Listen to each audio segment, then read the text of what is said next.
नमस्कार सगळ्यांना. सावंत किचनमध्ये तुमचे सगळ्यांचे स्वागत. श्री स्वामी समर्थ.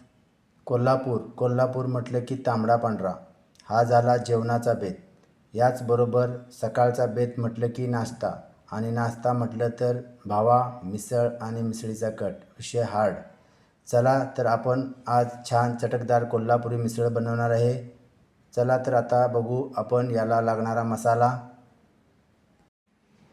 हा आहे आपला मिसळला लागणारा ओला मसाला. यामध्ये आपण काय काय घेतलं आहे बघूया. आलं घेतलेलं आहे 1 तुकडा, 10-12 लसणाच्या पाकळ्या घेतलेल्या आहेत, ओला नारळ किसून घेतलेला 1 वाटी, पांढरे तीळ घेतलेले आहेत अर्धी वाटी, जिरं 2 चम्मच घेतलेले आहेत. हा आपला ओला मसाला आहे. हा आपण मिक्सरला छान असा बारीक करून घ्यायचा आहे. हे आपण टॉमॅटो घेतलेले आहेत, 2 टॉमॅटो कट करून घेतलेले आहेत. याची पण आपण आता पेस्ट करून घेणार आहे. आणि मिसळला लागणारं महत्त्वाचं काय असेल तर ती आहे मोड काढलेली मटकी. छान अशी मोड काढून घेतलेली आहे मटकी आपण. त्याचबरोबर 1 बटाटा घेतलेला आहे, बारीक कट करून घेतलेला आहे.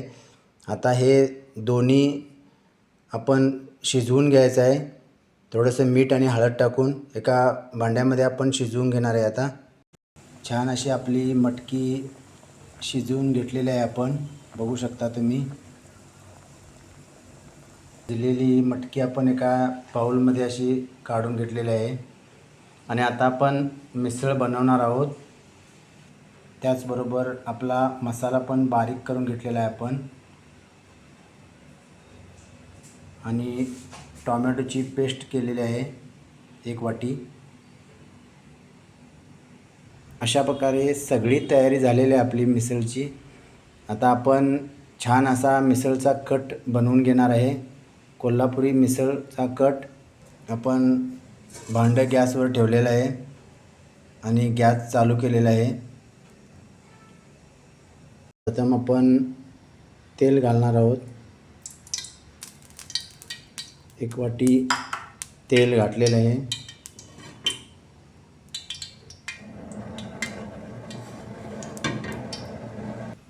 आपलं तेल गरम झालेलं आहे.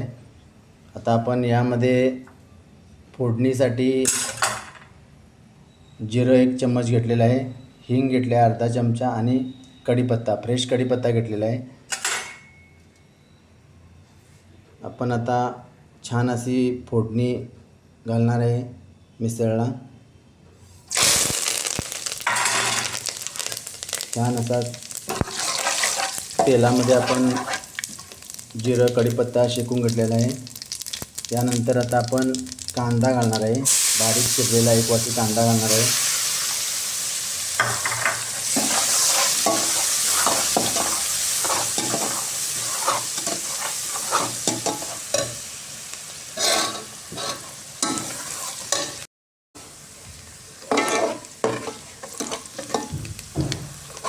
कांदा शेकून घेतलेला आहे आपण छान असा.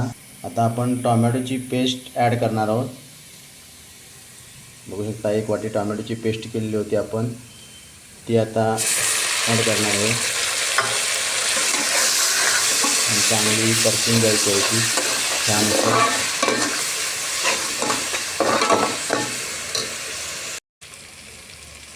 आता आपण यामध्ये आपला ओला मसाला केलेला आहे तो घालणार आहोत.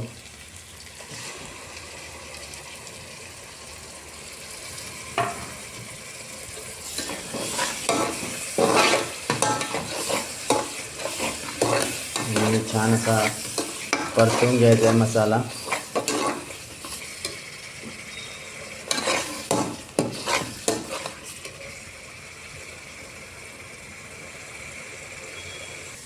आता आपण जे कटाला लागणारे मसाले आहेत, पावडर मसाले, ते बघणार आहे. मिरची पावडर, बेडगी मिरची पावडर 2 चमचे घेतलेले आहेत. कांदा लसूण चटणी 2 चमचे घेतलेले आहेत. आणि धनिया पावडर घेतले आहे 2 चम्मच, आणि हळद पूड घेतलेले आहे. त्याचबरोबर तयार असा मिसळ मसाला घेतलेला आहे आपण, जो बाजारामध्ये कोणत्याही कंपनीचा अवेलेबल होऊ शकतो, तो आपण घ्यायचा आहे. छान असं आपल्या मसाल्याला तेल सुटलेलं आहे.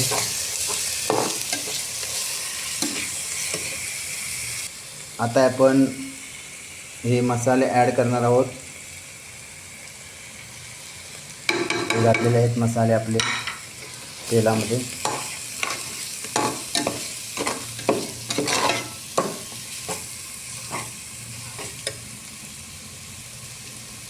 आता तयार आपला मिसळ मसाला घालणार आहे. सर्व मसाले वगैरे आपण घातलेले आहेत. आता छान असं परतून घ्यायचं आहे आपलं. मसाले छान परतून घ्यायचे आहेत. आता आपण जे मटकी आणि बटाटा शिजवून घेतलेला आहे, त्याचं जे पाणी आहे थोडंसं, जो स्टॉक आहे तो आपण टाकायचा आहे मिसळमध्ये.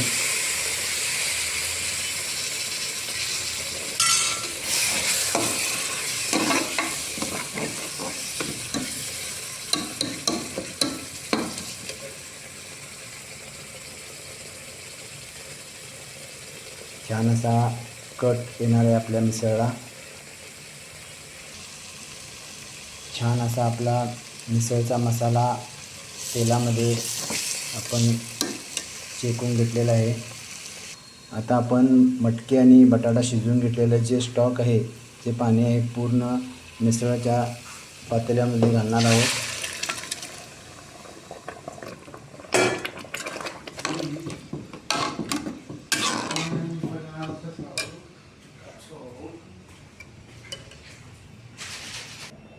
आता आपण चवीनुसार मीठ घालणार आहे.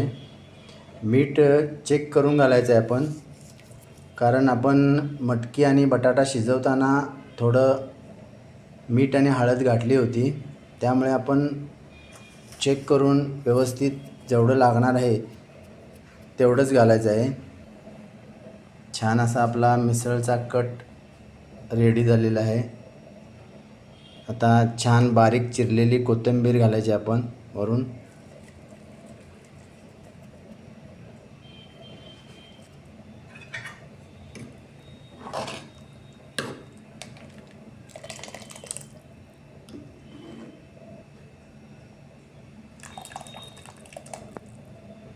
आता आपली मिसळ पूर्णपणे रेडी झालेली आहे.